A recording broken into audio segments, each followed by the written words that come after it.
کبھی ہم نے سوچا ہے کہ یہ قرآن جو ہمیں اتنی آسانی سے مل گیا نبی کریم صلی اللہ علیہ وآلہ وسلم تک کیسے پہنچا تھا؟ کتنے عظیم اور بھاری طریقے سے یہ کلام الہی نازل ہوا تھا۔ صحیح بخاری کی ایک حدیث میں ایک حیران کن حقیقت بتاتی ہے۔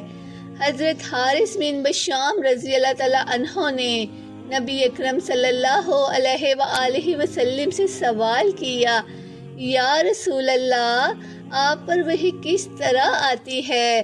تو رسول اللہ صلی اللہ علیہ وآلہ وسلم نے فرمایا، کبھی وحی میرے پاس گھنٹی کی آواز کی مانند آتی ہے اور یہ مجھ پر سب سے بھاری ہوتی ہے، لیکن جب یہ ختم ہوتی ہے تو میں اسے پوری طرح یاد رکھ لیتا ہوں۔ اور کبھی فرشتہ انسانی شکل میں آتا ہے، مجھ سے بات کرتا ہے اور میں وہ سب کچھ یاد کر لیتا ہوں۔ حضرت عائشہ رضی اللہ عنہا فرماتی ہیں، میں نے نبی صلی اللہ علیہ وآلہ وسلم کو سخت سردی کے دن وحی لیتے دیکھا اور وحی کے بعد آپ کے ماتھے سے پسینے کے قطرے ٹپک رہے تھے۔ ذرا سوچئے، جس پیغام کو نبی صلی اللہ علیہ وآلہ وسلم پر اللہ تعالیٰ نے اتنا بھاری کر کے اتارا، ہم اس قرآن کو کتنی آسانی سے نظر انداز کر دیتے ہیں۔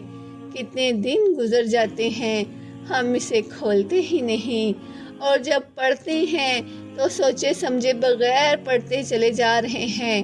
نبی صلی اللہ علیہ وآلہ وسلم کا جسم پسینے میں شرابور ہو جاتا تھا، اور ہمیں سوچنا ہوگا یہ قرآن نبی صلی اللہ علیہ وآلہ وسلم پر بوجھ تھا، مگر ہم پر روشنی ہے، رحمت ہے، ہدایت ہے، تو ہم کیوں نہ اس کلام کی قدر کریں، کیوں نہ روزانہ اس کی تلاوت کریں، اور کیوں نہ اپنے دل کو اس سے زندہ کریں، اور کیوں نہ ہم اس کو سمجھ کے پڑھیں۔ اللہ تعالیٰ نے نبی کریم صلی اللہ علیہ وآلہ وسلم کے دل پر جو نازل فرمایا، کیا ہم اپنے دل پر اتارنے کے لیے تیار ہیں؟